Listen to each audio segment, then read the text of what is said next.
Meilin, la compagna, lo ha istigato, Lorena, la mamma, lo ha organizzato e insieme hanno messo in pratica il piano: uccidere Alessandro Venier, sezionare il cadavere e tentare di farlo sparire in un bidone dell'immondizia riempito con la calce.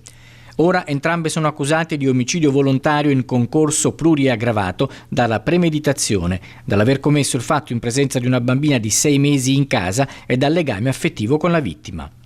Questo è il reato contestato dal sostituto procuratore Giorgio Milillo a Meilin Castro Monsalvo, 30 anni, colombiana, e Lorena Venier, 61 anni, la mamma di Alessandro. A 48 ore dalla scoperta del cadavere nel garage di Gemona, entrambe sono comparse davanti al giudice per le indagini preliminari per l'udienza di convalida dell'arresto, eseguito dai carabinieri giovedì.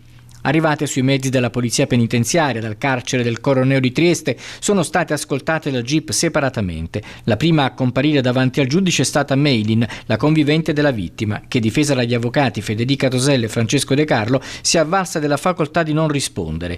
Più lungo l'interrogatorio di Lorena Venier, difesa dall'avvocato Giovanni Denardo, che ha confermato davanti al giudice quanto aveva raccontato giovedì sera al sostituto procuratore, confessando il delitto, raccontando delle modalità e del movente e coinvolgendo la nuora.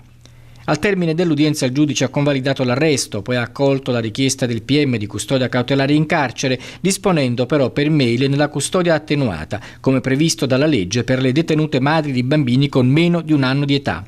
Verrà trasferita in una struttura dell'amministrazione penitenziaria di Venezia, organizzata per questo tipo di regime attenuato, che rimane però una detenzione cautelare.